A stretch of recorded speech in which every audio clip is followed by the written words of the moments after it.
This recording is public domain. Story 2 of Creepy Tales by Edgar Allan Poe. Read by Walter King for the Wireless Library, a modern retelling. Please like and subscribe. Comment. The Facts in the Case of M. Valdemar, a modern retelling. It is completely understandable that the bizarre case of Ernest Valdemar has sparked so much intense public debate. It would have been a miracle if it hadn't, given the extraordinary circumstances, because everyone involved was so desperate to keep the situation quiet, at least until we could properly investigate it. Rumors leaked out. Distorted, sensationalized accounts started circulating online and in the press, leading to wild misunderstandings and, naturally, a massive amount of skepticism. It has now become absolutely necessary that I present the facts, at least as far as I understand them myself. Simply put, they are as follows. For the last 3 years, I have been deeply focused on the study and practice of clinical hypnosis. About 9 months ago, it suddenly struck me that all the research and experiments conducted so far had a massive, unexplained blind spot. No one had ever been hypnotized at the exact threshold of death. There were 3 main things I wanted to know. First, does a dying patient still possess any susceptibility to hypnotic suggestion? Second, if they are susceptible, is that responsiveness weakened or heightened by their dying state? And third, to what extent, or for how long, could the actual process of death be paused by a hypnotic trance? There were other questions, of course, but these were the ones that obsessed me, especially the last one, given the staggering implications it could have. While searching for a suitable subject to test these theories, I immediately thought of my friend, Ernest Valdemar. He was a well-known author, the compiler of several dense legal texts, and someone who occasionally wrote under various pen names. Valdemar had lived mostly in New York since his 20s. He was a striking man, distinctly noticeable because he was incredibly thin, almost skeletal, and had shockingly white facial hair that clashed violently with his jet black hair, which many people incorrectly assumed was a hairpiece. He had a highly anxious, nervous temperament, which historically made him a highly responsive subject for my hypnosis experiments. I had successfully put him under on 2 or 3 occasions with very little effort. However, I hadn't quite achieved the deeper results I had anticipated, given his unique personality.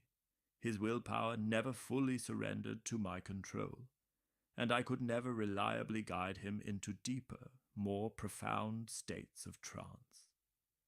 I always blamed these failures on his rapidly declining health. For months before I even met him, his doctors had diagnosed him with advanced terminal lung disease. In fact, he had grown so used to the diagnosis that he spoke about his approaching death with total calm, treating it as a simple fact that could not be avoided and shouldn't be mourned. When the idea of hypnotizing someone at the point of death first came to me, it was completely natural that Valdemar would be my first choice. I knew he was far too pragmatic and philosophical to have any moral objections, and he had no immediate family around to interfere with the process. I brought the idea to him directly and honestly, and to my absolute surprise, he was deeply intrigued. I say surprised, because while he had always let me practice hypnosis on him, he had never actually shown any personal interest in the science behind it. His illness was the sort that allowed doctors to predict the exact timeline of his physical failure. So we finally agreed that he would contact me roughly 24 hours before the time his doctors estimated he would pass away. It has now been a little over 7 months since I received the following text message from Valdemar. You should probably come over now. The doctors agree that I won't make it past tomorrow midnight, and I think their timing is pretty accurate. Valdemar. I saw the message within half an hour of him sending it, and 15 minutes later, I was walking into his bedroom. I hadn't seen him in 10 days, and I was genuinely horrified by how drastically he had deteriorated in such a short time. His skin had taken on a grey, lead-like colour. His eyes were completely flat and lifeless, and he was so severely emaciated that his cheekbones looked as though they might tear through his skin. He was coughing up fluid constantly, and his pulse was incredibly weak. Despite all this, he had held on to a surprising amount of mental clarity and even some physical strength. He was speaking clearly, taking his pain medication without anyone's help, and when I walked in, he was actually busy writing down some notes in a small journal. He was propped up in bed with several pillows. His 2 attending hospice physicians, Dr. D and Dr. F, were in the room with him. After squeezing Valdemar's hand, I pulled the doctors out into the hallway to get a detailed update on his condition. His left lung had been completely useless for 1.5 years, heavily scarred and calcified. The upper part of his right lung was going the same way, while the lower half was basically just a mass of severe, interconnected infections. There were multiple ruptures, and his lung had even permanently fused to his rib cage in one spot. These issues in the right lung had developed alarmingly fast. They hadn't seen any signs of the calcification a month ago, and the fusion to the ribs had only happened in the last 3 days. On top of the lung disease, they suspected he had an aneurysm in his aorta, but the damage to his chest made a clear scan impossible. Both doctors confidently predicted he would die around midnight the following night, which was Sunday. It was currently 7 o'clock on Saturday evening. When they left Valdemar's bedside to speak with me, Dr. D and Dr. F had basically said their final goodbyes to him. They hadn't planned on coming back, but I asked them as a personal favor to drop in on him around 10 o'clock the next night, and they agreed. Once the doctors left, I sat down and spoke openly with Valdemar about his impending death, and more specifically, about the experiment we had planned. He told me he was still entirely willing, eager even, to go through with it, and he pressed me to start right away. There was a male and a female hospice nurse in the apartment, but I didn't feel comfortable undertaking something like this with only them as witnesses, just in case something went terribly wrong. I decided to hold off until around 8 o'clock the next night. I had asked a medical student I knew, Theodore, to join me, so I wouldn't be doing this alone. I originally wanted to wait for the senior doctors to return, but Valdemar was practically begging me to start. And honestly, I realized I didn't have a minute to spare. He was fading incredibly fast. Theodore kindly agreed to take detailed notes of everything that happened in the room. Most of what I am telling you now is based directly on his notes, often quoted word for word. It was about 5 minutes to 8 when I took Valdemar's hand and asked him to state, as clearly as he could for Theodore's records, that he was entirely willing to let me hypnotize him in his current dying state.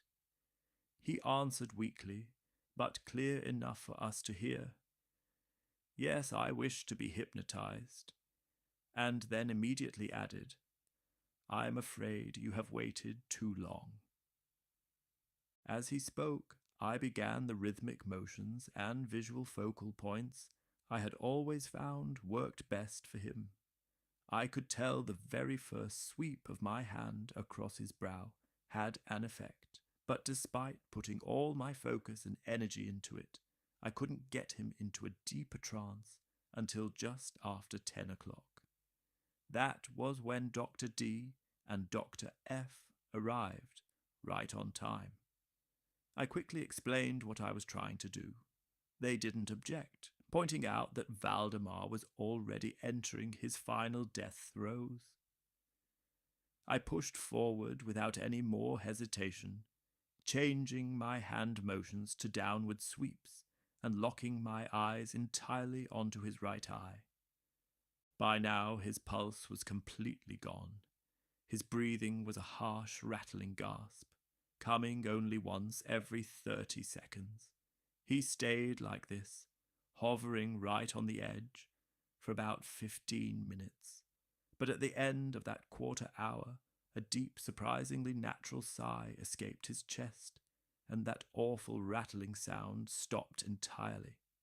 The pauses between his breaths were still just as long, but the harshness was gone. His hands and feet had gone icy cold. At 5 minutes to 11, I saw the undeniable signs of a deep hypnotic state. The dull, glassy stare in his eyes shifted into that specific look of intense inward focus that you only see in sleepwalkers.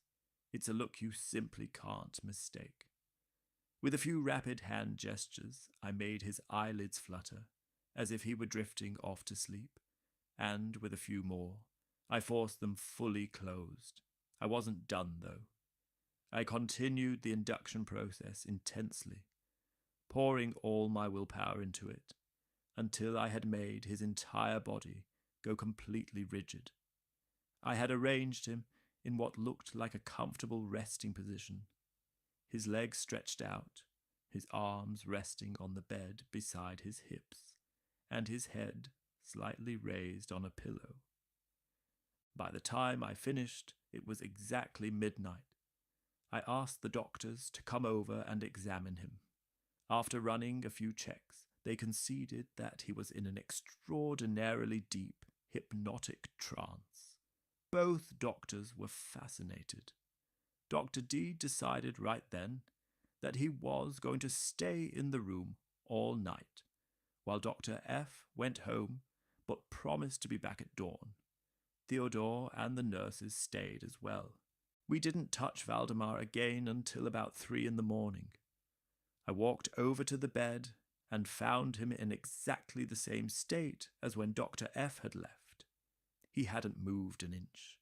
There was no pulse. His breathing was so incredibly faint that we could only tell he was taking in air by holding a small mirror under his nose to check for condensation. His eyes were peacefully closed, and his arms and legs were as stiff and freezing cold as a stone statue. And yet somehow he didn't quite look dead.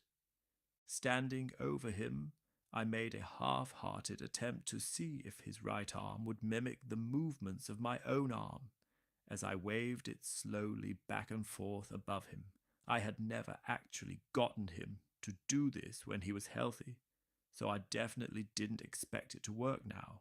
But to my absolute shock, his arm lifted off the bed and weakly but deliberately followed every single movement I made. Seeing this, I decided to try speaking to him. "Ernest," I said, "are you asleep?" He didn't answer, but I saw his lips tremble, so I asked him again, and then a third time. On the third try, a very slight, terrifying shiver ran through his entire body. His eyelids cracked open, just enough to show a sliver of the whites of his eyes. His lips moved slowly, stiffly, and a voice so quiet it was barely a whisper slipped out from between his teeth. "Yes, I am asleep now. Do not wake me. Let me die like this." I touched his arms and legs again. They were as rock-hard as before. I moved my hand, and his right arm followed it perfectly. I leaned in and asked another question. "Are you still feeling pain in your chest, Ernest?" This time he answered instantly, though his voice was even fainter than before. "No pain. I am dying." I didn't want to push him any further right then. We sat in silence until Dr. F returned just before sunrise. The doctor was absolutely stunned to find Valdemar still breathing. He checked for a pulse, held a mirror to the dying man's mouth, and then urged me to ask him another question. I leaned over the bed. "Ernest, are you still asleep?" Just like the first time, several minutes passed in total silence. It seemed as though the dying man had to summon every last ounce of energy just to form a word. After I repeated the question a fourth time, he replied in a whisper so faint it was almost gone entirely. "Yes, still asleep, dying." Both doctors agreed that we should just leave him alone now.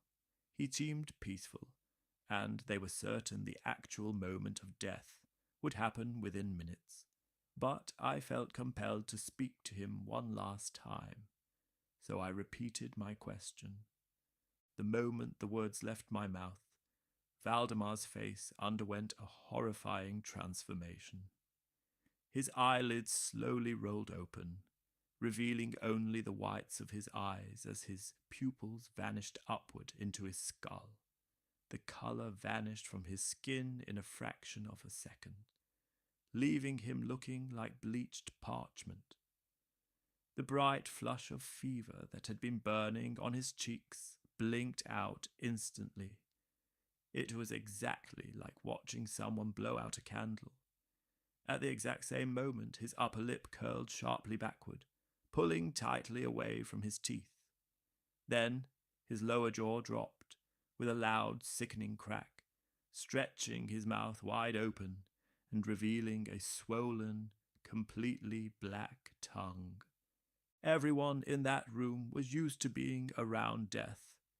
We had all seen people die before, but the sight of Valdemar at that moment was so utterly gruesome, so deeply unnatural, that every single one of us physically recoiled and backed away from the bed.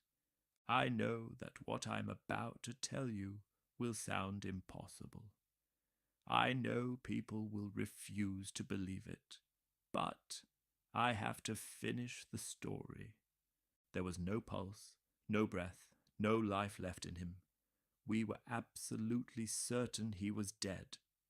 We were just about to ask the nurses to prepare the body when we noticed something moving in his mouth. His blackened tongue was vibrating. It shook violently for about a full minute. And then, from those wide, unmoving jaws, a voice spoke. I don't know how to describe this voice without sounding insane. I could tell you it was harsh or broken or hollow, but none of those words capture the absolute mind-breaking horror of it. It was horrifying because it was a sound that simply does not belong in the human world. There are only two things I can say that might help you understand how unnatural it was. First, the sound didn't seem to be coming from his throat. It sounded like it was echoing from a massive distance away, or bubbling up from a deep pitch-black cave deep underground. Second, and I know how crazy this sounds, the voice felt physical. Listening to it felt the way touching something thick, wet, and gelatinous feels against your bare skin. But despite the horrific quality of the sound, the words themselves were incredibly, terrifyingly clear. He articulated every single syllable perfectly. Valdemar was speaking. He was answering the question I had asked him minutes before, when I asked if he was still asleep. Through those unmoving lips, the voice said, "Yes, no, I have been sleeping, and now, I am dead." No one in the room could hide the pure shuddering terror that those words caused. Theodore, the medical student, completely fainted. The nurses ran out the door and absolutely refused to come back inside. I won't even try to describe the dread I felt in my own chest. We spent the next hour working in complete, traumatized silence to wake Theodore up. When he finally came to, we forced ourselves to look at Valdemar again. His body hadn't changed. He was exactly as I just described him, looking like a rotting corpse, but the mirror showed absolutely no signs of breathing. One of the doctors tried to draw blood, but there was no flow.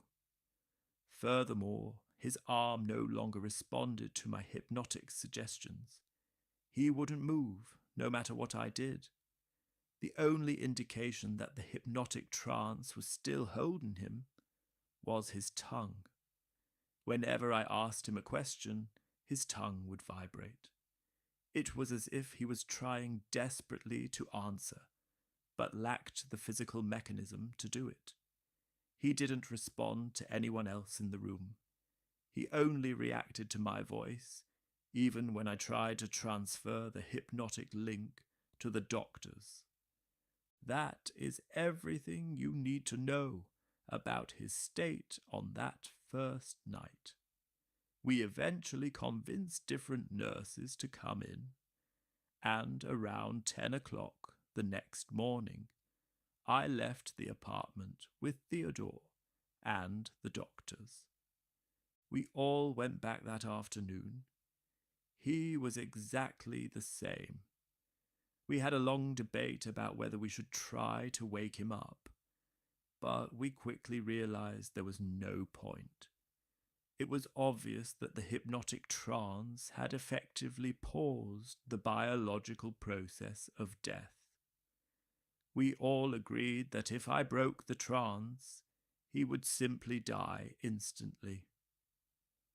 For the next 7 months, we visited that apartment every single day. We brought in other medical professionals and trusted colleagues to observe him. For 7 entire months, Valdemar lay in that bed, frozen in exactly the same horrifying state. The nurses had to tend to him around the clock. Finally, last Friday, we made the decision to end the experiment. We decided to wake him, and it is the disastrous result of this attempt that has caused so much outrage and controversy online and in the press. I stood over the bed and made the standard hand gestures to break a hypnotic trance. At first, nothing happened. The first sign that it was working was when his eyes began to shift. The pupils slowly rolled back down into view. At the exact same time, a thick yellow fluid began pouring out from under his eyelids. The smell was sharp, overwhelming, and utterly foul. The doctor suggested I try to make his arm move again. I tried, but nothing happened. Dr. F. then quietly asked me to ask Valdemar a question. I leaned down and said, "Ernest, can you tell us what you are feeling right now? What do you want?" Instantly, 2 bright, feverish red circles burned onto his cheeks. His blackened tongue started vibrating wildly. almost rolling around inside his open mouth. His jaw and lips stayed completely locked in place. And then that same hollow, unearthly voice exploded out of him. "For God's sake, quick, quick, put me to sleep. Or quick, wake me, quick. I am telling you, I am dead." I was completely terrified. For a split second, my mind blanked, and I didn't know what to do. My first instinct was to try and push him back into the trance, to quiet him down. But I couldn't focus my will, so I reversed course and frantically started trying to wake him up. I could feel the hypnotic hold breaking. I was certain it was going to work, and everyone in the room braced themselves to see a dead man finally close his eyes and pass on. But nothing on earth could have prepared any human being for what actually happened.